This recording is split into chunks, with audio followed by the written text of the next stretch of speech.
probably going to end up in a legal challenge this year. Is it? Oh, this year. From the club or from No, other not from the orgs? club. From LTDA? No. From the UCG? TFL? No. From the RMT? No. No. Here's the clue. 3 syllables.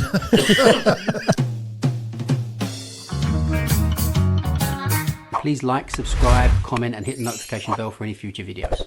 We could have asked Grant some things because he's got to be. He's can. been in the game for a few years, longer than all of us.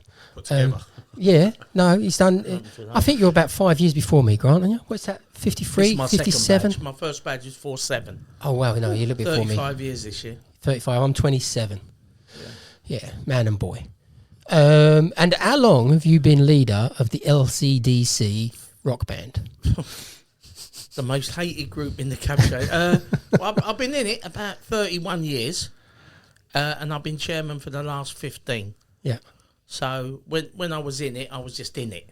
And then I've always liked to have I love this trade, right? That's probably, and we had a committee at the club, like we still got now, of like-minded cab drivers. And so I went on the committee at one stage, and that was when the trade was a bit different to now.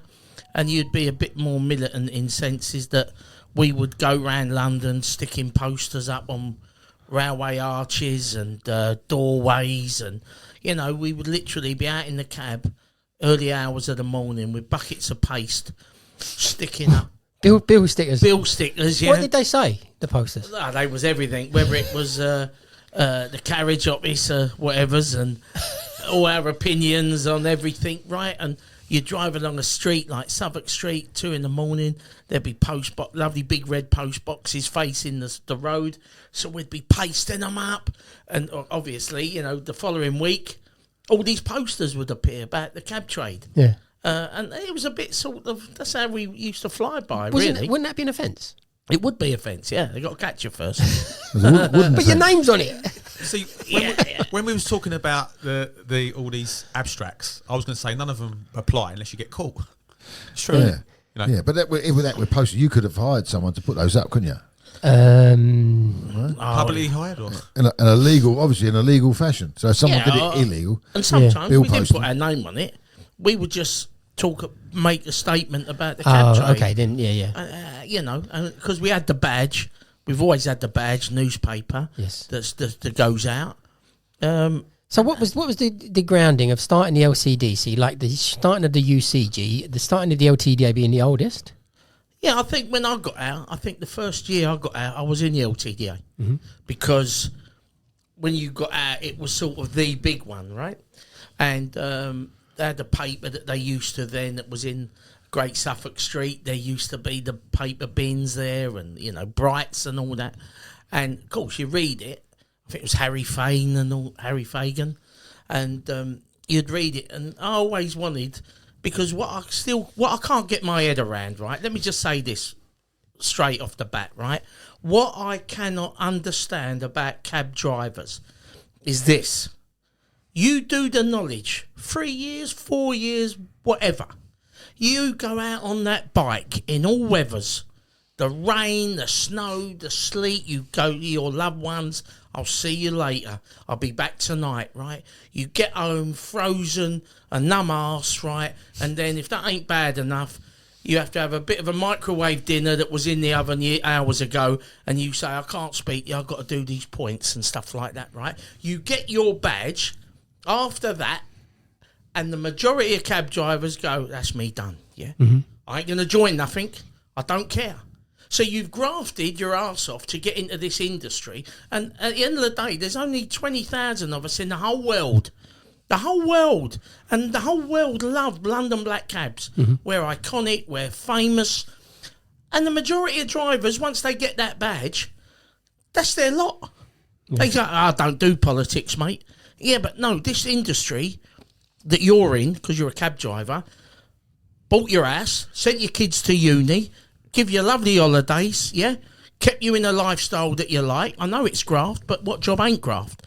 And you had a life out of this cab trade, and you cannot be asked to be a member of any trade group. And this ain't me waving the flag for the club, right? It's not. Because I get people phone the club up now in trouble, and they go, the worst thing a cab driver says to me, right, is this. You know what I mean, Grant? Sorry?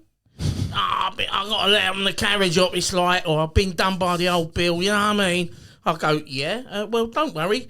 Give me your membership and I'll get you to the solicitor.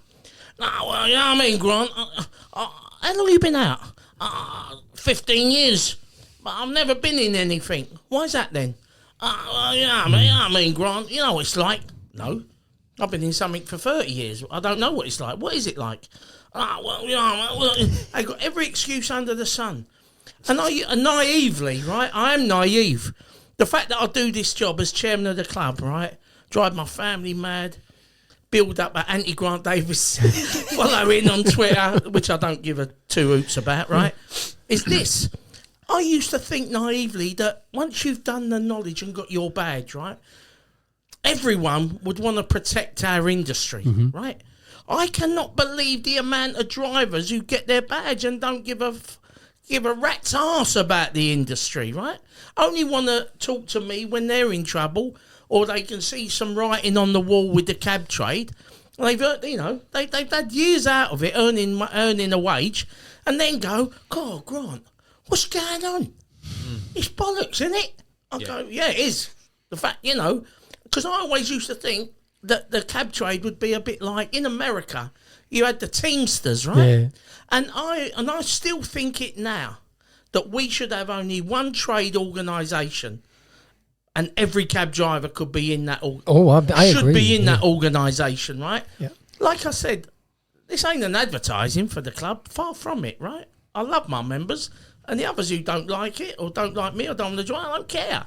But what I'm saying is, we should have one org where people could stand and get voted in and out, right? For like 2 years. But the cab trade votes on whether they want you or you or you or me, right? That's how it should be. Because, and again, what pisses me off with cab trade is, sorry about the rant, but since I knew I was going to come on here, I'm driving over here, right? And I'm thinking, there's a lot of things I want to say. And Alan McGrady, who's the vice chairman on the club, he said to me, Grant, I'll take it easy, Grant, don't upset him and all that. And I'll come to a point where after 35 years, right, it's all coming out today. Yeah, it's bottled it right up for 35 years. It's therapy. It's therapy. We could, the camera, we'll go out there. We could go down the pub, couldn't we? Have a pint and leave it. I'm the one in the corner, right? That everyone often leaves, right? So, but I used to think, right, it'd be like Teamsters, right? Yeah. Everyone joins it. And when I see the troubles and the tribulations the cab trade have had, like recently with bus lanes, Uber, stuff like that, you get people phone me up or stop me in the cafe and say, what are you doing about that or this? I say, I know what I'm doing. What are you doing?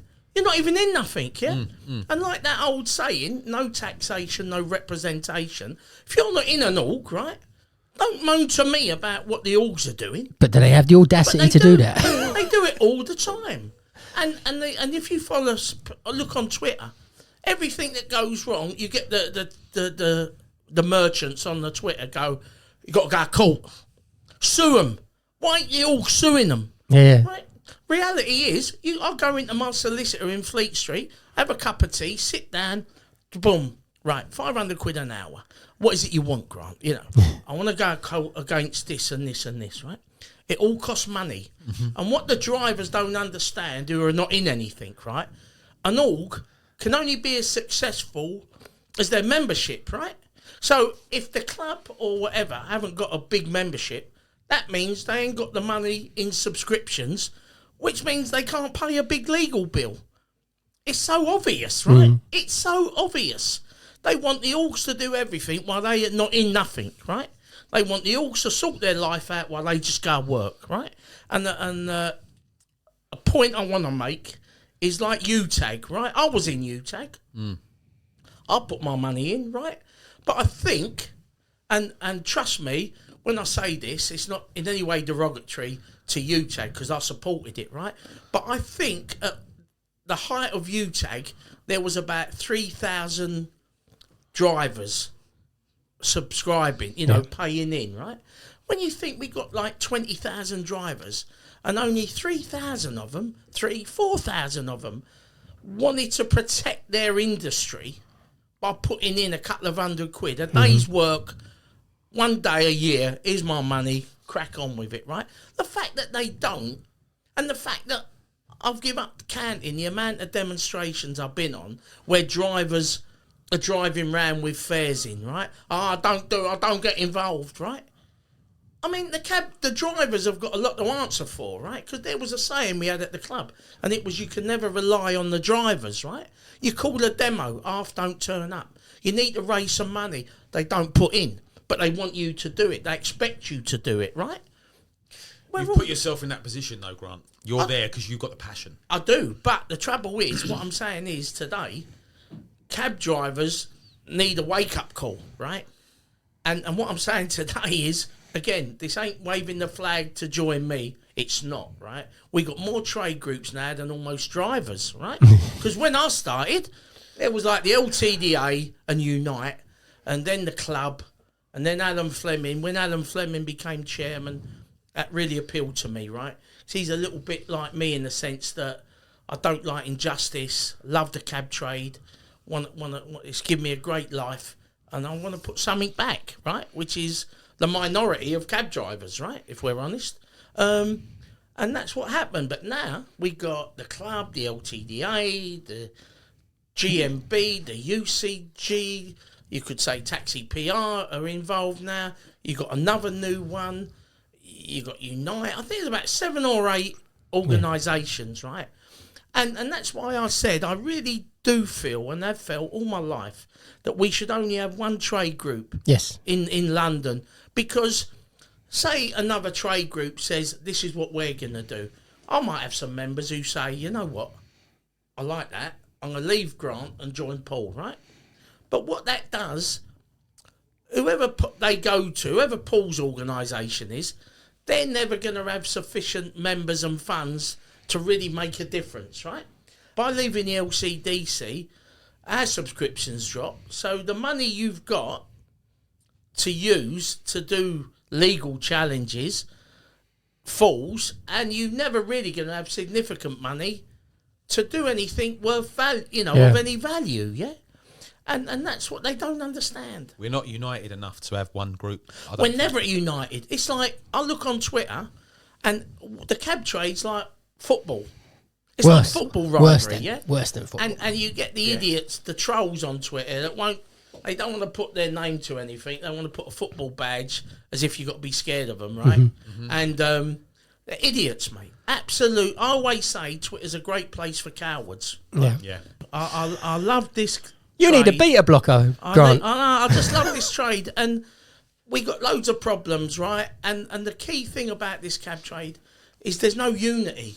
No unity. There is no unity. Let's get unity. It's a constant war. No, let's have it. How do we get it, though, Grant? How do we I get don't it? think you will. I don't think you will, because, like I said, now coming into 2024, we got massive problems, right? Oh, massive problems. Egos. We got a monopoly of vehicles, yeah, and we've just seen how the warranty's gone up, and you have to pay £250 excess on every warranty job now, and the cabs were going up £1,500 a quarter. There's a monopoly. We haven't got no choice. That's really unhealthy. Knowledge numbers are the lowest. But that's a debate on the that part, Grant, and that's the other thing. We do need to have. This is the thing, actually. Yeah, it's not so much that we're diversive, because it really is diversive, but it is that as soon as you start debating, there are people who come with their counter argument, which their counter argument is you're a slag and you're an idiot, and there's no. What, you on Twitter already? Yeah. Go on. Yeah. There's no balance to the argument. So, for example, you say about the monopoly. And so I am of the idea that there's no other way other than a monopoly, because it's a small market, 20,000 drivers, one vehicle, it's all the same. That's good for us having it all the same. You bring in a second vehicle, no one wants to buy it because they all want to buy the other vehicle. The second vehicle is cheaper, still no one wants to buy it. So there's no way of creating competition. That's what happened with the Dynamo, right? Yeah. They brought the that Dynamo in was cheap. a bad vehicle anyway. It should never have got. Should never have been licensed anyway. I don't know how you get an electric wheelchair in the Dynamo, but that's another subject. You've got to right? be 4'3" like me. Yeah, it'd be midgets Apparently only. I'm the smallest one out there. Speak the carriage office about that. Yeah. But I mean, people say to me, yeah, but it's the Icon, right? What is the Icon? Because I could take you to Waterloo Station. you come out and there's a silver Vito Euro 4, a navy blue Euro 6 Vito, yeah? A Nissan Dynamo, a silver TXE, and maybe one of the last TX4s, right? All different vehicles, all different colours. Yeah. And no one there goes to the front cab at the rank and says, "Excuse me, are you a taxi?" None of them. Silver Vito. "Are you a taxi? Are you a London black cab?" They know it. It says taxi, right? We're the icon, right? We're the icon. Two things I think that define the cab trade in London is the knowledge and the vehicle, right? Yes. But I do not believe the reason we are facing problems is we got a monopoly and the vehicle is so expensive. It's stopping part-timers, it's stopping suburban drivers, stopping drivers coming back in the trade. We can't have it. You just can't have a healthy cab trade where we've got 100,000 mini cabs, the opposition, right, driving around in Kias and everything else, right? And they're saying to you, you do 4 years on the knowledge, you come out and they go, "There's your cab. You want to buy it, dear son? With interest, it's 117 grand. Drivers go, "Really? Bloody hell. Yeah. It's not 117 grand. But Well, no I one hear what ever you're keeps saying. it, right? They always back it. So Yeah. there's no balloon payment. I get it. Yeah. There's ways of like you're not paying out that money. There's ways of doing it, and I don't think there's no part timers left. There's still part timers out there. You can rent. Not You a can still lot, rent. though. Not a lot. No, I know, and that is a issue. It's definitely an issue. It is an issue, right? And, Yeah. and that leads me on to another subject I wanted to talk about with you and Dean and all that today, is this. With the knowledge numbers, right? We got a vehicle that's over 100 grand. The knowledge numbers are failing, right? If you looked at a business plan of the cab trade, you think it's going that way or you think it's going that way, right? And we cannot, and we sit around pontificating, right? Arguing between ourselves, right? Where we should all be united in one thing. It is the survival of the best cab service in the world, right? And like I mentioned with the vehicles, for me, we could have a choice, right? But we are held under this archaic conditions of fitness. And when I see people from other trade groups lambast me and slag the club off for suggesting the conditions of fitness, right? I don't know what planet they're on, right? Because for me, if we brought another vehicle in, and the vehicle I'm going to talk about is one I've been talking with people out of London, is you got this new Ford Torino, right? Yeah? And I don't know it. And the only thing is, it's got 6-seater, air-conditioned, wheelchair ramp, hearing loops, whatever, blah, blah, blah, right? But it hasn't got a turning circle. If you think the reason people use us is a turning circle, how come Addison Lee using black people carriers absolutely boomed, right? And my Twitter trolls, I'm not giving Addison Lee another G like you think, right? I'm just saying their vehicles predominantly are black people carriers. Yeah. Black because of us, right? Predominantly, they want to jump on our iconic colour, right? And what I'm saying is with cycle lanes, LTNs, all this, right? Are you really telling me if we could bring in another vehicle without the turning circle, the public wouldn't use us? Do you think that's going to reduce the price that much? It will do. How much? You've done your research. Well, yeah, I've spoken to them, but I can't speak because... Why? No, I can't. You've spoken. Yeah, but I can't talk about price because they haven't really... Yeah. I used to speak with Roy McMasters and he sent me an email because I was having this discussion with Steve Mack at the LTDA, and I think the figure was about 10 grand more it cost on a vehicle, right? For their one? For the turning. Oh, 10 grand for the turning circle. 10 okay. grand, right? Yeah. So all I'm thinking is if you said to a cab driver, you can have a TXE, it's your choice. Remember, it's a choice. And that's the whole argument. We haven't got a choice. If I said to you, Paul, what do you want? You can have a TXE or you can have that one or that one, but it ain't got a turning circle. Well, we've got no choice, and the private hire have got hundreds of vehicles of choice, right? Yes, but the danger is we take away, give us the choice, and we become private hire. No, we don't. Well, that's what I've been saying to everyone. I'm saying but if we you don't don't. want the turning circle, just get a private hire license, go in the apps, and you can be a private hire Yeah, driver. but that ain't the case. What do you Because mean? What's the difference? The difference is just a turning circle. Yeah, but if we keep what we've got, we're different to them. If we get rid of what we've got, we're the same as them. Yeah, but we don't get rid of what we got. We keep what we got, but we have As a choice, yeah, but So, but your choice is, if we take away the turning circle, what's to prevent me now from buying a Prius? What's my specifications well, for the because it ain't cab? got a partition, it ain't got wheelchair ramps. So I it need don't wheelchair sit- ramps. I need a petition. Listen, TfL could set the agenda, right, to say, like, how did the Mercedes Vito come about, right? That didn't look nothing like a TX4, right? But it got passed, right? because of the rear wheel steer. Because of rear wheel steer, and Yeah. everyone, myself including, who's had a Vito, would say they're great cabs. The only trouble I had was with the add-ons, yeah? Mechanically, they Penzo. were great. The Penzo bits give me trouble, right? And so, if you come out, if there was brand new and they only had to be black, no silvers, no light blue metallics, any vehicle that come into London would have to be like a Vito, that sort of size, a people carrier. I've got a better picture than that. Is that it? That's what you're talking about? That's a No, different- it's not that one. No? It's a different one. It's being built in a brand new factory in Turkey by Ford. But Grant, do you think? Let me ask you something. Yeah, go on. LEVC have invested about £1 billion in the cab trade, Yeah.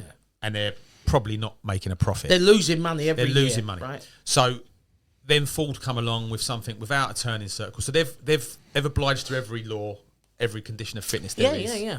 And then all of a sudden Ford comes along with their massive multinational, comes in with a cheaper vehicle that doesn't look like a taxi, and they're allowed to circumnavigate.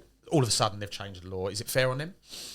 Do we care? Yeah, but does the cab trade owe LEVC? No, our it future? doesn't. Well, yeah? a little because bit. if I drive a Mercedes Vito and I've literally just bought a 5-year-old TXE, right? Yeah. About a month ago. Yeah, I was there when I was. Yeah, I see yeah. you The up one there. that was 5 Silver years one. old. It come back after warranty. Yeah. You didn't buy a black one, though. I didn't know. They didn't have one with that low mileage, right? Well, what I'm saying is, if you're a Vito owner and I'm saying you've got to put up with X, Y, and Z, you say, well, I've had a Vito. There's nothing wrong with a Vito. My passengers like it. I'll take you to Heathrow Airport. 80% of the drivers love a Mercedes Vito. Yeah. That don't look like a TX4 or a TXE. But it does the job. And I don't know. What are we saying then? That we keep this monopoly, we price out a lot of older drivers. We absolutely put a noose around the neck of suburban drivers. So when we lose the suburbs, who's there to fill the gap? Private hire, right? We are modern. The cab trade has evolved ever since we had old diesels with a bit of a damp start in the hose in the morning, right? So we got these lovely vehicles. We take cards. Everything about the cab trade has moved forward. We're not Luddites. The cab trade spent over £500 million on vehicles, right? Yeah. And what I'm saying is, you look at any other business, it moves, right? But we've sort of said, well, that's what you got. That's what you're having. Oh, yeah, no, as a business And plan, you're we're, going to we're have to terrible. pay for it, Yeah. yeah? So I would like a vehicle to be a competition for mainly because of the problems we're now seeing. Yeah. We're seeing problems that are now still there after 6 years. Yeah. If it was just a couple of years, I think I would have accepted it because it's teething trouble. But when this teething trouble just stays with a vehicle, it's completely unacceptable. I don't know. It's You've got to short stay. memories. I mean, there hasn't been a vehicle that we've ever had that didn't have problems. We just Because- spoke about the Vito. Well, the Yeah. Vito, but the thing with the Vito is TX1, TX2, there's TX4. companies out there that are renting actuators out just for the NSL. Yeah, I know, And then yeah. they just take them off. I used to rent them. Well, there you go. And this is the thing. So, they're out there already without the turning circle, aren't they? Yeah. But my view is that we should stay traditional, and the turning circle is something that I use more than once a day in London when I'm on a shift because it gets you out of trouble, gets you turning. One in the minute. And the whole point of the knowledge is you know which direction you're going to go in. Yes. At any one time. But Dave's driven HGVs. Yeah. So, Have you, Dave? You never said. Yeah, I've not mentioned that. No, you never mentioned it. Dave, how much of a driving hindrance do you think it would be that we drive a taxi that's got no turning circle and we just, doing our same job, we need to turn Well, it's around? far easier with a turn, so it's obvious, and you can't say it's not. But No, yeah, you can't. but would it stop you from getting about? No, you just take a bite, wouldn't you? That's what they say in the truck anyway. You should do. So- You should try and take a bite. And the reason you should try and take a bite is because you rip the shit out of the tarmac. Take a bite. Yeah, and have a shunt. So like, instead of putting, like, if you've got an Arctic, and you've got it's wide enough, you can jackknife it and turn it around by jackknifing it. Don't do it. Pull forward and back it in like as if you was a car. Yeah. So that you don't, because if you've got a triaxle trailer, you will rip the hell out of the tarmac. You'll tear all the tarmac and the tyres too. They tear them all up. So it's just say take a bite. In other words, have a shunt. Yeah. Rather than doing that, because obviously even with a turning circle, you're ripping the life out of your tyres, aren't you? If you're doing it all. In my Vito, I wouldn't use the rear wheel steer in case the green light come on and was flashing. You think, oh no. Yeah, so they're not using it in the Vito, They're not are they? using it. A majority of people are not using it, right? But they're going about their job on a daily basis. Listen, people think I'm anti LEVC, right? I'm not. But what I'm anti is something that harms the future of the cab trade, because we're shrinking as a trade. And if you've got a really expensive vehicle, I go to meetings at TfL and the private hire say stuff like the English language requirement. And this and the test is all that is a barrier to entry, right? You try and do 3 years on the knowledge and then have to buy $100,000 vehicle. Let me tell you, that's a real barrier to entry. Yeah, but the thing is, we've always had a turning circle. So why is it suddenly that being the problem? Why? What? Because of the cost of the cab's always been relative to. Wouldn't Ford put it on then? When you Well, spoke I to just them? think it is such a. It's I don't you. think they would. I No, don't think they don't would, know. because I think the plan is to sell it all around the country, right? Yeah. They got a diesel one that would be out of London. They got an EV plug-in one that would fit London, and they got an all-electric one that would fit London as well. I remember doing not the Albany taxi, the one that goes to Malden, done the Malden taxi. Oh, run, okay. And that was when the TXE first came out, and I was the only one who had one on the run. And Ford had their science factory at Stratford, and all these guys came out and was all over it. Can we have a look inside? Can we have a look under the bonnet? I was like, why? They were like, oh, we work for Ford and we're trying to develop the electric Ford. Yeah. So maybe that's all got something to do with it. Maybe it yeah, has. it's just coming to my head. That's pretty mad, actually. I don't know. I just think, right? I know everyone says, well, they're going to be dear anyway, so might as well keep what we got. But me personally, right? And this is me, Grant Davis, personal. It's not London Cab Drivers Club, policy and all that sort of stuff, because it's down to choice. Yeah. It is down to choice. And if I want to go and buy a brand spanking new Ford 6-seater, aircon, plug-in hybrid, and I do not have to worry about a rear wheel steer, and people come out to my cab and go, oh, this is new. This is lovely, isn't it? Oh, this is nice. They get in. Oh, I've done the knowledge. I've got my badge. I'll take them to where they want to go in absolute comfort and safety, yeah? And if they're in a wheelchair, I'll get them out of the wheelchair, yeah?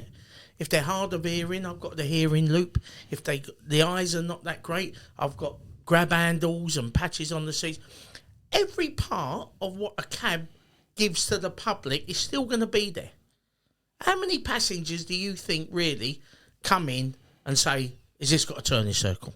No, but there is a look. You don't think there's a look that we portray? The look with is the it? thing. Well, there as is well. a look, but a TXE don't look like a TX4, and the TX1 didn't look like a Fairway, and the Fairway don't look like a Vito, and the Vito really don't look like a Nissan Dynamo, right? But guess what? The public know it's a taxi because it says taxi on the roof, yeah? So this is the debate, okay? Because this is the point we're getting at, is that you should be able to say all this without being...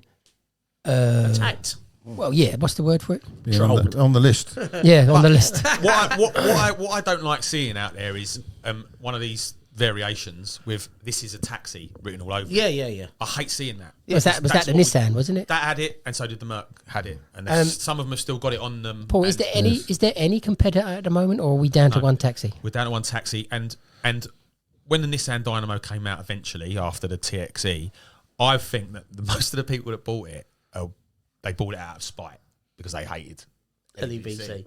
And they paid for their spiteful price, though, didn't they? They paid for it, and then they went out of business. And I knew it was coming because of the size of the vehicle. I went and checked it out. The size of the vehicle, the wheels were tiny. You couldn't get the disabled thing. There was no aircon in the back. Prop didn't work. The range wasn't really long enough because it was just fully electric, and a lot of cab drivers live out of town. Yeah. You can't use it for the airport. I mean, it goes on and on and on and on. So I think if they you did live last. in town, right? If you live But in it was Islington, cheaper. you live in Islington, Perfect. you're full time, you can charge overnight, You ain't got no big mortgage or that. The kids are off your hands. Perfect. It's perfect. Perfect. Right? It's because perfect. most people don't have 6 people with them or 5 people with them. And that's the thing with the cab trade. Every cab driver has got different financial responsibilities, right? But it was niche. It was niche, and that's what I said to the woman that was running the group. I said, I think your cab's a bit niche. I think it doesn't apply. She went mental. She didn't like that I was saying what it was, you know, and I thought there's going to be problems down the line with this, you know, and there was. So there was, yeah. You know, and it's a shame because I said to him, I wanted it. I wanted it to come. I wanted it to be good. What I remember when the Euro 4 Vito first come in, when KPMs were selling them £120 a week, right? Yeah. And they all come on the road. The public liked them. They're nice and big, right? Forget about the rear wheel steer. Let's talk about the public, right? They liked them. Loads of space for luggage, airport runs, nice and big. I mean, I always thought that when the Vito come into London, it put a kick up the bum of LTI, yeah? It did, and my first cab was a Vito. I loved the Vito. Yeah. It was nothing wrong with it. The rear wheel steer was a problem. The doors were a bit of a problem. Yeah. But it was a great cab, and I'm sad that we lost it. And I just think why can't it the come reason back? why it was a great cab was because I think it's Mercedes, right? Yeah. It's a major player, world manufacturer. And that's why when I heard about this Ford, my ears pricked up, because you are looking at a major manufacturer, right? Got a brand new factory in Turkey that they're making these brand new transits, right? Having said all that, is there a chance that ever do you think Ford may do it? What, put a turning circle on it? Well, or do you think that maybe TfL may change? Do you think is there a possibility either way? It's probably going to end up in a legal challenge this year. Is it? Oh, this year from the club or from not from the club. From LTDA? No. From the UCG? TfL? No. From the RMT? No. Here's the clue. 3 syllables. Well, I'm thinking if you want to bring a vehicle into London, and it's got to be the manufacturer, isn't it? You have to make a case to TfL why you think that this vehicle should be allowed. Yeah. Mm-hmm. Right. So the manufacturer is going to maybe try to make a case. That's all. If you want to bring a vehicle into London, right? There's a guy in compliance who will not like it. You have to get past Alec Moffat. That's right? the mate. I'm not going to say names, right? I'll say it. Yeah. Probably hate me anyway. Yeah. But all I'm saying is, if you're going to bring a vehicle into London, it's going to have to jump over the hurdles of TfL. Yes. And if they try it and you know, they go no, then probably the next step probably might be court or something like that. Yeah. But is it one man? Alex is the one man stopping it? No. There's a few. No. But the thing is, I mean, look at the fights Georgie Vise used to have, God rest his soul, Georgie, of getting a radio in the cab and having chrome number plate things. I mean, we still live really in the dark ages, and a lot of people might say, no, I want the carriage office to be the gatekeeper of the cab trade and keep it as it is. But I'm just trying to think we need to move on, right? Well, yeah, no, we definitely do, but we also need to be able to talk to each other but disagree at the same time. And I don't disagree with a lot of what you said, but I know that probably yourselves, the club and the UCG probably clash in the terms of the turning circle. Oh yeah, we've had, and if you agree with the conditions of fitness, then when you look at it, you agree that there should be a 12-year age limit, right? Because that's in the I'm not in agreement. Yeah, that shouldn't be there. No, that's what I'm saying. No. It's not just. What should it be? How many years should it be? Forever. I think what's a disgrace is this mayor was quick enough to take 3 years off of a diesel cab, right? And say, dirty diesels, get rid. So it made the cab driver think, I've got to buy this new clean cab, right? But that's only 15 years, the same as a Euro 6 diesel, right? But we couldn't buy diesels anymore, yeah? I thought that what TfL should have done and the mayor should have done is look at the LEVC, right? And say, if you buy an LEVC, it's 20 years, right? Or put them 3 years off the pet diesel onto that. So an LEVC could be 18 years, right? Yeah. Because then all of a sudden, if you're doing the maths, or if you can afford it, having it for 18 years might be better for you than 15. And why I say that is you could get drivers go, well, I'm going to buy it, right? I'm going to retire in 10 years. And then if I come to sell it, I've got 8 years on that plate, which is going to make it... Why not forever? Well, they won't have it forever, will they? Well, it's an electric vehicle. It's got no emissions. So therefore, if you keep... You're going to give me the overall idea still. It goes in. It's still fit. It has to be immaculate. You got... cars from the 1920s that are mint condition. Yeah, but they don't do heavy miles. No, but Paul, when we did this Fairway, you kept it mint. If bodywork got damaged, it went straight in. The bodywork got repaired. It had chrome I agree bumpers. with you, Dean. I think LEVC should be, as long as it passes its test. It's on the road. You know, it's 2 MOTs and it's NSL test. That, like the old days. Yep. That, because if you've got over 100 grand vehicle, right, that is a quality vehicle, you could say, right? So if every year it passes, until the day when it don't pass, then it comes off the road. That should have been it, right? I don't agree with this. I'll tell you why. There's a business behind it, and you can't just keep fixing stuff and not selling stuff. It won't work. But there's the business of being green, isn't it? I'm more in with your 18 or 20. And I'll tell you, Yeah, we could end up like Cuba. Yeah.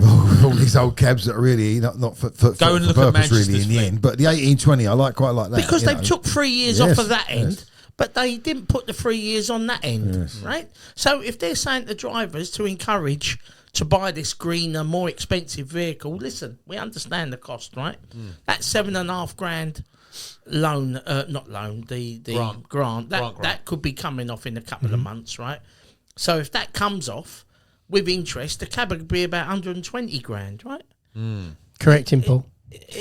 Well, it's going up every minute. Yeah. Well, it could be 130 grand. Well, which brings me back to we need a choice. The cab's a price and the finance is another price. The cab changes in price when finance and The interest rates go up and down. World right? We get conditions. that. Well, I want to go back to the diversiveness thing because basically what just happened was I'm one extreme, keep it forever. You've said no less, and you've gone for the 18, and you've agreed with 18. So if we are different organisations here, we have to come up with an agreement and say, fair enough, I was this, that, and the other. Let's go for the middle ground, which is used to of the 18, maybe 20 years lifespan, and that's what our industry. The one organisation idea is always been my idea, and also for me.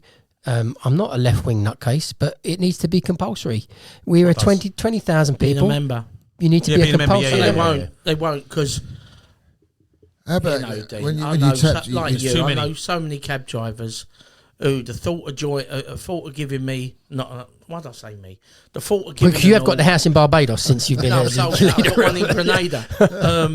It was like this. I'll tell you what was funny, right? When I bought my second-hand cab from LEVC... the Twitter campaign and went, Grant Davis has got a brand new cab free from LEVC, right? Yeah. And I went to a geezer, went, yeah, it's a brand new 5-year-old one. See her off, right? Yeah. You know, whatever you say, the trolls are going to have their say, yeah. But I think for this, well, I've always thought it for years, right? Uber should have been a lesson to us. Divided we fall, united we stand, right? Yeah. And, excuse me, every driver that's got one of these should want to protect the future of our industry and their job, right?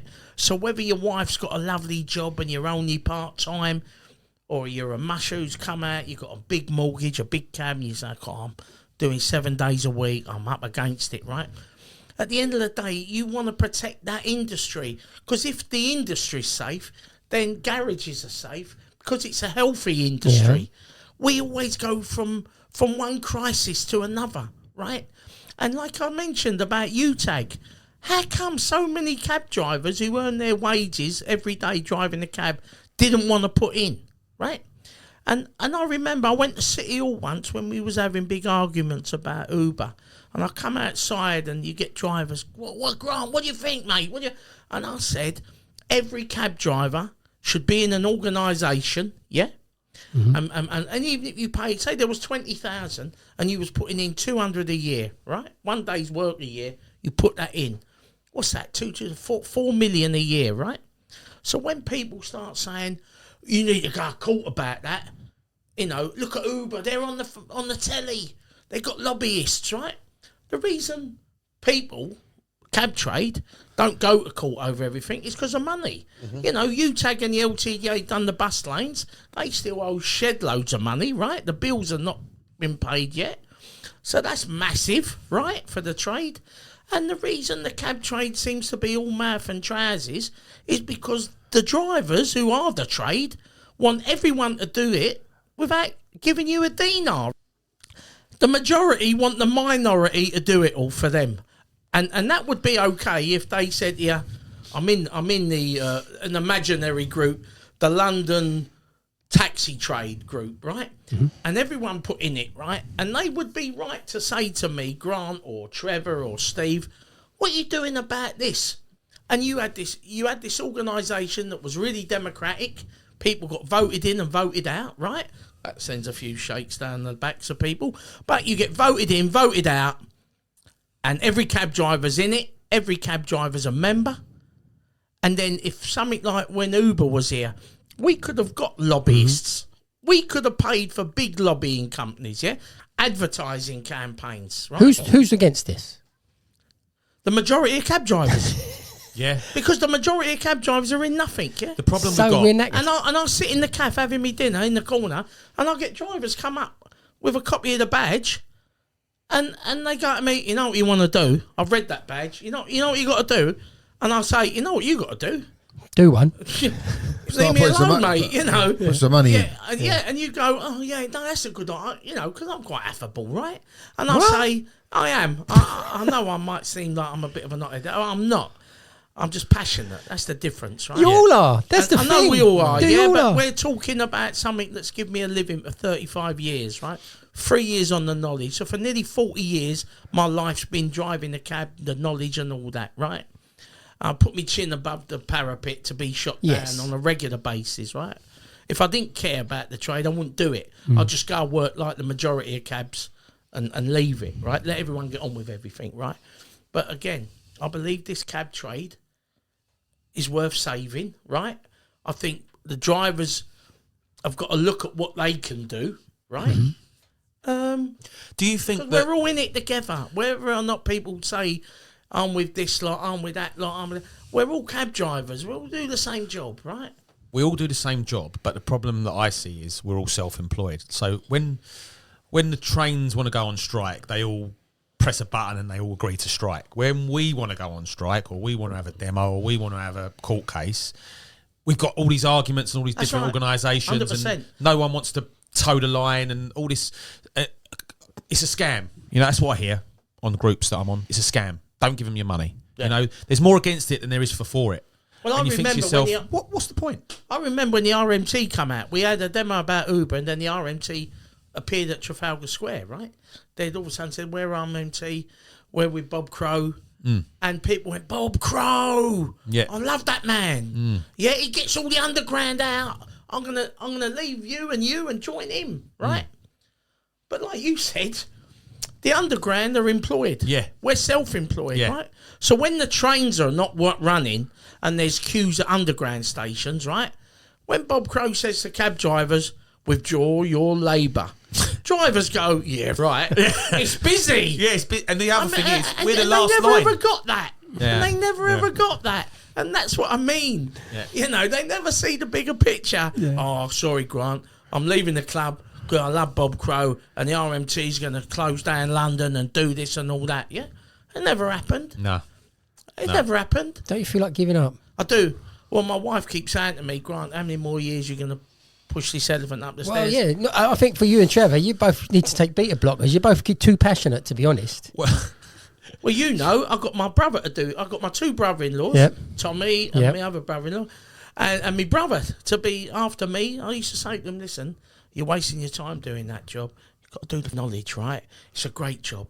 Start when you're like... If you went into a job centre now and went to the woman, I'm unemployed, and she said, oh, yeah, Mr. Worthing, well, what would you like? And you said, get a pen. I want a job where I start when I like, finish when I like, as much overtime as I like, as many tea breaks as I like, go on holiday when I like. They go, next! Yeah, he's lost the plot. This geezer, is he on drugs? We hear this a lot though, and I have drivers. Them jobs don't exist. No, we've got it. So why not protect it? Yeah. Why? Why not? I mean, to me, I get so frustrated. I can see. And like you say, get me beta blockers out, and I want my blood pressure's up, right? Yeah. It's because you think, I used to make the mistake that I used to think cab drivers thought like I did, right? Great job. I know it's all got its problems, right? Nothing's great nowadays, right? But all the pluses that I just said there, right? And you can work as much as you like, yeah? So if you're up against it, you can just do 7 days a week, 12 hours a day, right? It's always there for you. And that's why I always used to think cab drivers would be of that mindset, that the cab trade, my job, their job, was actually something to cherish, nurture and protect. But it seems that the majority, and it's probably always been thus, I'm all right, Jack, yeah? Well, I was going to say that. I mean, if you go back to the 70s and 80s... You've been stewing for an hour. Yeah. And the geezer turns up, he gets out, all right, Tone, to the doorman. Yeah. And he gets the airport in, the little cliques who run the airports and all that. Mm-hmm. I mean, so you've even got your own... doing it, but that's not new, is it? That's not new, but what I'm saying is all these practices and all that has just been accepted. You know? So we're one big mafiosa family. I'll get really upset, as you can see. Get away. I'll get upset and on the way no one would have noticed. Don't worry. He was going, Grant, don't lose your cool, mate. Just be and I'm like, no, of course I won't now. I'm just going to have a chat. I think you've made some fantastic points, Grant, and full respect to you. Don't to be look honest. at Twitter then. Well, no.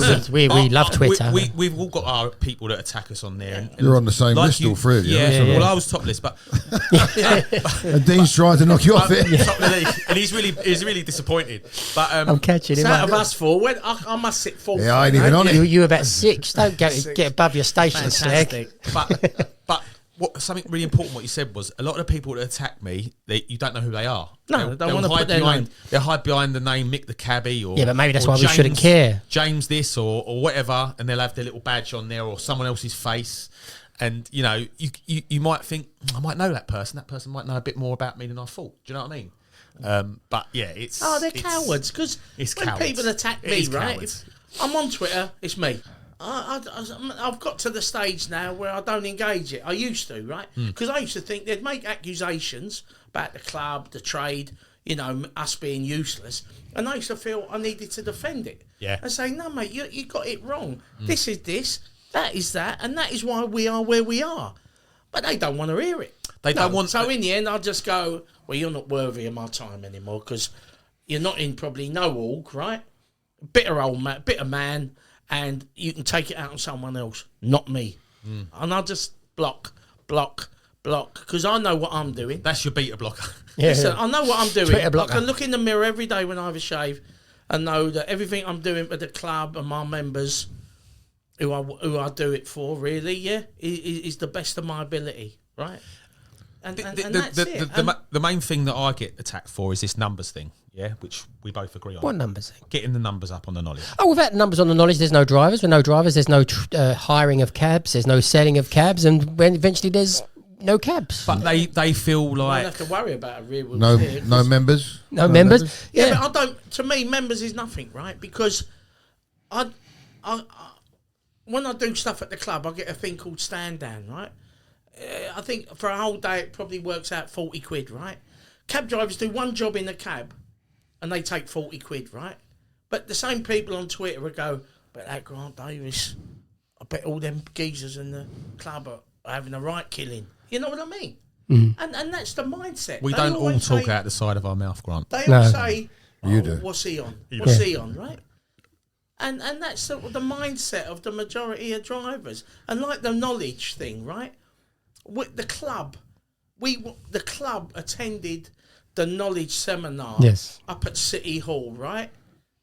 No one else did, I believe, right? No one else believed it because it was David Curtin who was in UKIP, right? Yeah. And I was really disappointed that the LTDA didn't turn up as the biggest trade org, right?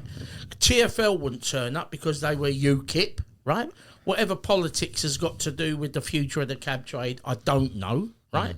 Because we all have our own opinions on where we sit politically, right? Yeah.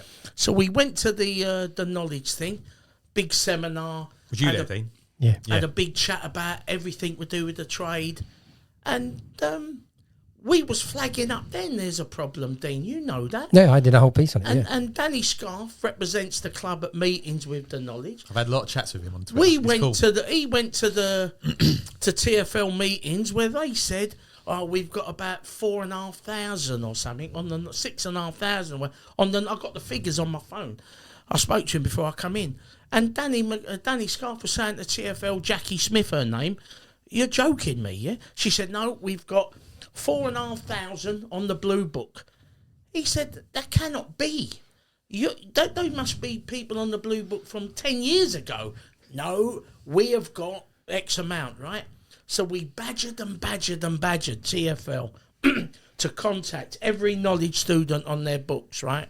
And it come back that there was about 700 on the knowledge. Yeah. Right? Not these 4,500 that they'd said. When was this, Grant?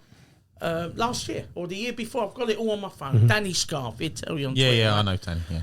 So TFL was under the illusion that everything was healthy and dandy on the knowledge. We're saying to them, there's no way there's them figures on the blue book. And they're going, yes, there are. And then it was only after we badgered them, wrote letters, emails, contacted people, when they actually found out the numbers, it was shocking. It was truly shocking, right? And no one should be surprised about TFL and data and numbers, though. No, on anything, on any subject. And I want people sitting in my cabs, and Dean wants people in here, and that's why we're doing it. And it's nothing to do with saving the trade. You know, they get a day where they're not busy, and there's someone on this Twitter who wants more cab drivers out here, and then I get the blame for it. You know, and I think to myself, hang on a minute, like if we haven't got Visage out there, if not visible out there, we're not going to get the business, and they're just going to start tapping on their phones. The public don't give a toss about whether we've got numbers or not. They don't care. Listen, Dean and you probably know more than me on this, right? But what I'm saying is the clubs took a lot of stick by Twitter because they seem to think we want to flood the market, right? That's right. And the truth of the matter is, that's right. Because what they do, they say, the club wants more, flood the market for members, right? I don't care. I'd have 100 members and I'd still do what I do for the cab trade. It's to replace. We have got a situation now where we are going to lose over 1,000 drivers a year. With the 12-year age limit and the demographic, we are going to lose about 1,000, give or take, a bit more, a little bit less. For the next 3 years, we're going to lose over 3,000 drivers, right? And when you look at the figures on the knowledge now, about 700? Yep. And it's still the 30%, 70%, right? Yep. So we're going to lose 3,000 and replace them with 300? And how many of them do you think you're going to lose? Yeah. Because and the trouble there's is, no one to test. What these idiots on Twitter don't ever realise, right? Don't call them idiots. Well, call them what you like, right? But they don't look any further than the figures, right? They don't ever do any investigating themselves, right? They're just talking It's from their their attitude, gut, aren't they? it's their opinion, and that's all that matters, right? So if our numbers are falling now, right? So if we lose another 3,000, there'd be cab drivers out there going, "Ooh, be really busy for me," right? But how were they feeling when they were doing the knowledge? Did they want more cab drivers Yeah, then? but what they don't get is the numbers that we say we need is to stay where we are. Yeah. Not go up. To stay to what we're going to lose. And service the jobs that are there. We need to lose them. We need to replace what we're losing, right? Not put another 5,000 out there. I'll get people say to me, "Yeah, you don't really remember, Grant, at Paddington, the rank used to be back down to Arrow Road." Right? I think that was during the recession. But secondly, right, we lose 3,000 drivers and there's queues at stations, right? Do you not think for 1 minute Uber, who have got their tongue so far up their backside, right, won't be saying to TFL and the mayor's office, for a rank. We've done a survey and the average wait for a cab at Euston is now 47 minutes. If we have a rank over there for Uber bookings, our cars, we've had that argument about applying for hire. That boat seems to have sailed, right? So for a punter on a taxi rank, to book an Uber straight away and I'll walk over 10 feet and get in your car, Dean, Is that what they want? Yeah, They've already got the booking stations in the hotels, Grant. Yeah, I know. We had that. I'm not an Uber driver. Yeah, but you know the trouble Don't with have to have the phone anymore. Yeah, but you know the trouble with that. I think, and this is how complex the cab trade is, and it's never black and white. Is people are going, yeah, Uber's got these stations, right? I think Halo had stations at one time, which is a black cab app, right? Yeah. But cab drivers were saying that's rubbish. They should come out and howl a black cab, right? Which you Too could, lazy. Which you Got could phones put in their an hands. argument for. Yeah, we need to protect the flag on the street, right? But like I said, how the trade's moved on, the public have moved on, right? Yep. So I'm sitting in a bar or having a bit of dinner and I've got to get a train. It's raining outside and I look at my app and I want to make sure that this black cab pulls up. So when I leave that restaurant, I get in that black cab and he takes me to Euston. Not an Uber, not a mini cab, a black cab, right? So what you saying then? We do away with that? You know, and we had it all. This is what cab drivers forget. We had it all, right? When I got out and my first years of working, even up to about 20 years ago, I think, 10, 15 years, we had radio taxis. Yep. We had Comcab. We had Dialer Cab, right? Cab, yep. And they was all owned by the driver. They owned it, right? When they complain about Free Now and Get and all that, right? These apps are owned by venture capitalists and they're putting money into it. Guess what for? It's called a profit, right? So we had it all. We own the radio circuits. And when I was on radio circuits and Brian Rice at Dialer Cab said we need to bring cars on the circuit, what did they do? Done nothing. Because they went, yeah, I know there's cars, but Brian said we need to have cars and also, you know, if we don't do it, someone else should do it. You know, so they agreed, the company that black cab drivers actually owned, to bring mini cabs on, right? I mean, it's and God forbid, we had it all and we threw it all away, yeah? And I'll tell you why I think, in my opinion, why we threw it away, because drivers just cared about what they was earning every week, every month, every year, right? Yeah. Had it easy. I used to say to them, I used to get up at the AGM and say, you start letting cars on the circuit now, it's going to be the death of us, yeah? And look what's happened. No circuits. Yeah. I think LTDA used to have a share of Comcab. They sold it. And then that went... The circuits are now what you just said. Defunct. Free now. They're all gone. Well, they are still circuits, but they're but they're not owned by drivers. They're not owned by drivers anymore. And to be fair, we did have one that tried it, and there was too many arguments, wasn't there? And if I mention it, they're all going to start shooting me down. Taxi app. We tried it. Didn't work. Certain people weren't liked, and this, that, and the other, and there was people doing this and people doing that, and you know, it got shot down. Listen, Another thing that got shot down. You know, the cab trade is so. How can I say? Volatile. The cab trade is so divided. Yeah. It's like football. It's like I support West Ham, Tottenham, Chelsea, Arsenal, Brentford. Everyone's got an opinion, and they seem to love knocking chunks out of each other, right? Where if you imagine, if you had one big circuit in London that everyone was on, and you had one app that every cab driver was on with that with, like I said, say everyone formed London Taxi Drivers Club, right? And you had it. What do you think we should be unify? Well, Unify, I think, is a very, very good idea. Isn't that the one we should get behind then? I speak to Mickey, and he's saying that he don't charge no commission. No. There's no 20% commission or 15% commission. All they do is charge the punter £2. Yeah, but does the drivers own it? I think... No, he owns it. He owns it, yeah. He owns it, yeah. But again... And he's funding it every year. So if the drivers owned it, they would have to fund it, wouldn't they? Well, yeah. This is the thing. It's being funded. It's not making a profit at a minute. They fund it from the £2 booking fee, right? But again, cab drivers have been more... they want to know more about, say, how much he's making out of it, right? Correct. Than what a great service it is for the cab trade. Yeah. So if I'm working on my apps and I'm paying 15 to 20%, at the end of the week you go, oh, fucking hell, you know, whatever. If all you was paying was zero... And you don't pay nothing. The punter pays the £2 booking fee. So you're getting exactly what's on the meter. Full meter, you're getting it, right? Like you said. But yeah, it's a great idea. Yeah, but the reason cab drivers won't do it is because they say there's no work on it, yeah? I'm on the other app because there's work on it, yeah?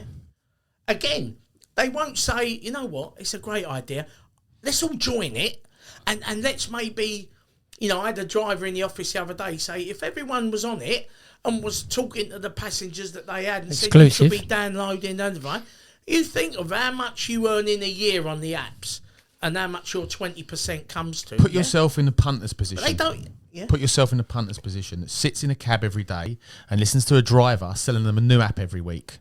It's just going on and on. Yeah. New app this week, new app that week. And you need money. You need money to develop an app. Advertising. If you want to start, that's why Free Now and Get have got the coverage because they got the advertising. And they spend loads of money on advertising these apps. Yeah. That's the thing. And the thing is, if you're going to go into this market and bring in an app and charge no money and expect it to be a business at the end of it, it's a massive gamble. He's took a massive, and I love Mickey. I to death. He's a great guy, but it's a huge gamble. I hope it pays off. I really do. But in a business world, no one's going to feel sorry for you. I mean, one's going to. Free Now and Get are not going to feel sorry for him. They're just going to keep pumping. No. Yeah, Uber don't feel sorry for us. But Free Now and Get are independent businesses. Yeah. That are out there to make a profit. Yeah.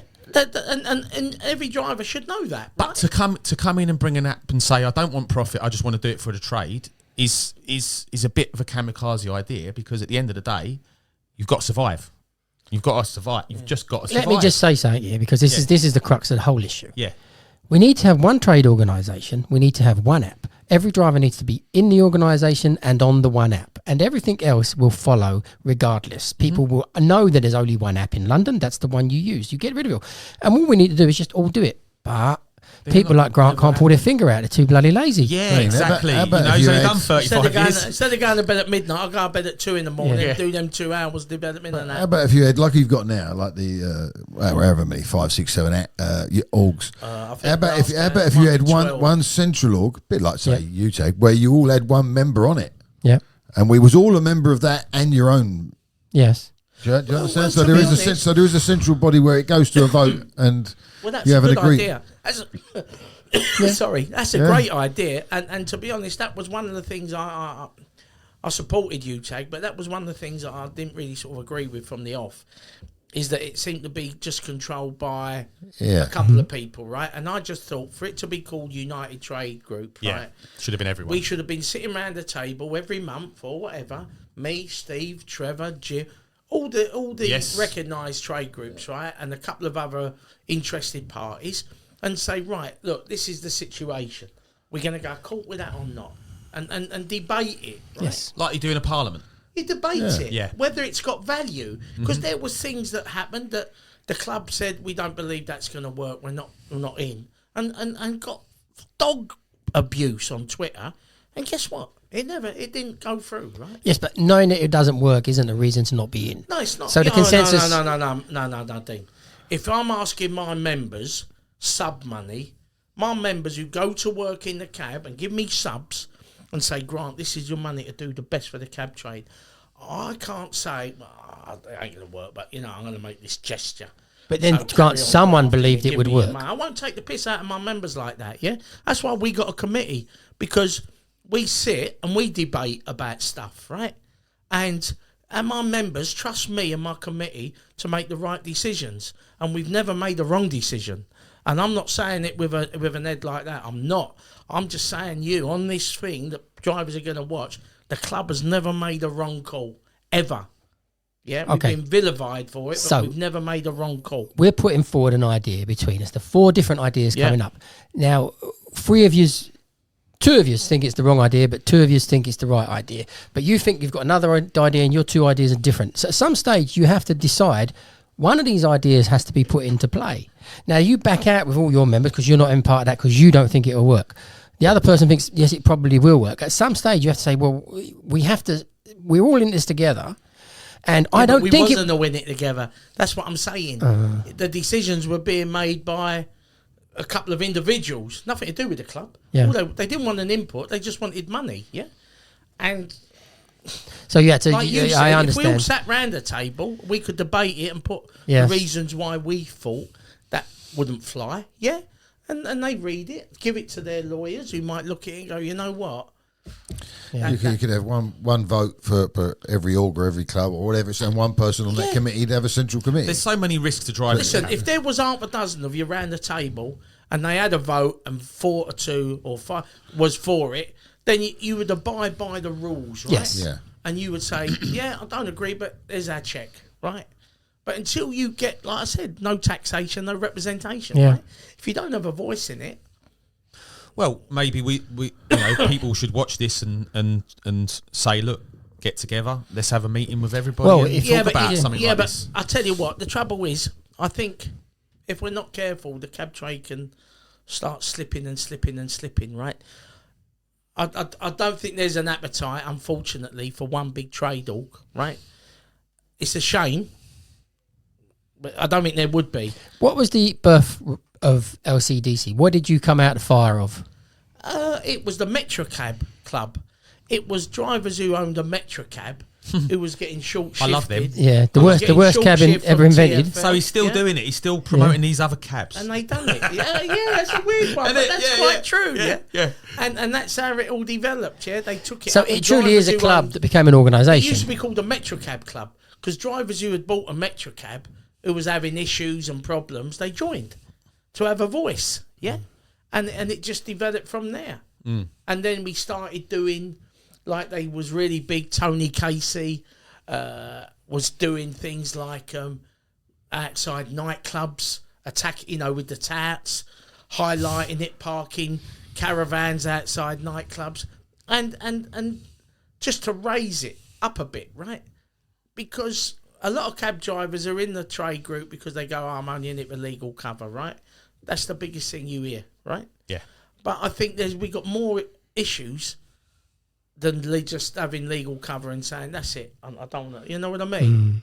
Yeah, but the legal cover is an excellent Because I think the enticement. cab And the thing trade is, a lot could of be cab- so active. Yeah. I mean, there was a situation of years ago where the tats had taken over Nobu, right? And that nightclub.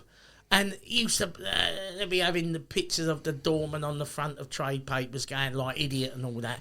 They never addressed the issue, right? So I've got family out of Essex who do security and stuff like that, right? Right, chaps. And I said to the committee, listen, we got to try and do something. Because Thursday, Friday, Saturday night, they was just eating us alive, right? The cab drivers trying to get on the rank outside, but it was full of mini cabs. The geezer outside with the book, and again, cab drivers go, look, I'd like to get out and give them one, but I lose my licence. Yeah. You got everything to lose. They got nothing to lose, right? Correct. So I had this little meeting, right? And I think it was a Thursday night. It was really getting quite heated down there, right? I had coats made up. London taxi security on the back. Got them there nice and early, right? Parked up. Got them on. Got them outside Nobu. 1 at the cab rank. 2 outside Nobu, right? The mini cabs would be on the rank. They'd go, wait, off. It's a cab rank. Get off now. They'd all go. Cabs would put it out on Twitter, please support the rank. And it ran like wildfire. The doorman was crying, right? And we funded From love or hate? because his job was going. Not earning no money. Because they're on kickbacks, isn't they, right? And the club, which is so small in comparison to other groups, right? We actually funded that ourselves, our own initiative, and we had doormen there for about 3 or 4 weeks, and in the end, the tats just give up the ghost, right? Because every night they'd drive past and they were there. The cab trade started using it more, and it all come back to normality. And why I mention that is because if we had this big org, right, with funds, right, at that time there was like Tiger, and there was other clubs, right? Yeah. And if you had the money and there was a problem, you could go, right, you're doing that tonight, you two are there, right? Yeah. Taxi marshals, bomb. Instead of drivers being in nothing, right, and they'll go, look at the state of this, look at them outside there. How do they think problems get solved? Yeah. Yeah? And it costs money. Yeah. So if you don't want to give me 15 quid a month or a trade or 15 quid a month to actually do stuff, how do you think it gets done? How do you think? Think about it. How do you get done? Well, I go to Wimbledon and you see how much of a mess the ranks are down there now, because it just gets left. Where it used to be marshalled really well, the yellow badge drivers down there have made up their own little sign, like, with a felt tip pen, and you think, and the airport, the airport's a mess. The airport's a mess. But again, we're so divided. Yeah. And drivers are. I'm in competition with you. Yeah. I'm in competition with him. Yeah. There's 20,000 drivers all in competition with each other, right? But the one thing we all want is people in the back of their cab with our meter on, right? But that doesn't even seem close to bringing us together, right? Because, like I said, if we had one trade group, one lot of money, one office, right? One trade group deals with all the stuff that you do, the PCNs, the complaints, this, that, and the other. You've got money in the bank for lobbyists to do lobbying in Parliament that the other mob all do, right? You could have like knowledge boys doing the marshalling. Yeah. You could get hold of EFRO and actually say to them, all right, we'll pay. Because at the moment, there's talk about having taxi desks, right? And they put money on the gate that's going to fund it, right? But if you think about it, we got one of the biggest airports in Europe, if not the world, at Heathrow, right? But the cab trade is so scattergun, we've never ever sat round and got it together. So the black cabs work the airport. Yeah. I know they work it now, but have it proper. We have it proper locked down for the cab trade, Well, we don't. You get your badge now and you can't work the airport. I don't, because of the tags. Afterwards, you got anything to add, Dave? No, I think we're good, because I don't think I would say it'd be great to have Grant back, because I think he's got so much to say, so Yes. much more. But we need to pick the some more blood subject. pressure No, tablets yeah. before I come I back. don't think there's enough time in one to get it and to Yeah. get it good. So I would say leave it and come back again, and then, Yeah. and then Listen, we'll have I'm a few more quite subjects happy. and watch back on I'm it. quite happy to come back because, I've got the voice, with the badge and stuff, I can put what I like and stuff. But I just think the cab trade, not me, this isn't about Grant Davis, chairman of the London Cab Drivers Club. It's not. And this isn't a promotion, join the club. It's not, right? If you ain't in it, you're probably never going to join it anyway, right? What I'm saying is the cab trade really, really needs to come together, right? And work together for one common goal. And that's the future of the cab trade. And to be fair to Grant and to all the other ones that have been on here, because I've been in all three, and they've all said the same thing. They've all said, I'm not here for myself. I'm here. I want you all to join an organisation. Not me. It doesn't have to be me. It could be Grant or it could be Trevor. It's like voting, isn't it? Just be in one. Be in one. Yeah. And don't mind, not telling you who to vote for. the amount of vote. times I've got drivers on my fleet ringing me up going, what am I going to do because this has happened? I'm like, why are you ringing me? Yeah.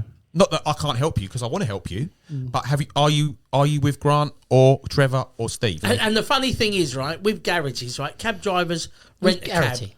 Sorry? Garrities? Garages. Oh, garages. Sorry. We're not I said cabbages. I thought you said garrities. I'll clean your ears out. Dean. Garrett. God's sake. Garrities. I think he's hungry. I think he's talking about a restaurant or something. What I'm saying is, and the thing is that, say I rent a cab from a garage, I'm giving them, say, 300 quid a week, right? Yeah, you'll be lucky. Say I'm giving them 300 quid a week, right? Yeah, I will be lucky. So I'll give them 300 quid a week. And then I'm thinking I'm in trouble with the police and all that. Yeah. You give a garage 300 quid a week, right? So that's like 1,200 a month. But you wouldn't dream of giving the LCDC or others in the market 15 quid a month, right? To protect you. If you get PCNs, complaints and all that. Yeah. Like I've said to you earlier, I ain't going to repeat myself. I could never get my head around cab drivers not wanting some protection and a voice. Yeah. To safeguard the job that has been keeping them in a lifestyle for years. We say it on the group all the time for the knowledge guys. It's free. Like you From don't the even beginning. have to pay anything. You do that Join. as well? We Knowledge do the students? knowledge. It's Knowledge free. students? Yeah. We help the knowledge boys. They come and we've got a few that have said in the past, I've got this, I've got a bit of trouble here. I've had a bit of this, and we help them out. Where are you? When you say come, where are you? We're in Bermondsey, Drummond Road. We've got a website, Twitter, all the usual gumph, right? And we're all working cab drivers. Like you said, Danny Scarf. Yeah. He's amazing. Yeah. I've got Mark White at the airport. Amy is the only full-time staff from 10 till 5 in the office in Bermondsey. We do driver's licensing problems, medicals.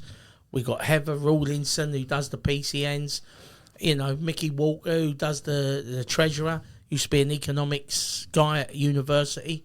So I think I've got I've got a fantastic committee, right?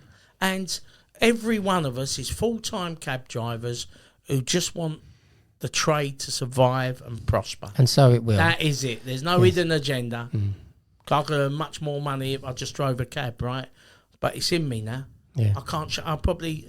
The only time I'm gonna leave is when I drop down dead. Yeah. So if you're behind me in the feeder park and I ain't moved for an hour, someone phone me wife for God's sake. Yeah. Grant Davis, thank you very much for coming on behalf of the LCDC. Pleasure, gents. Thank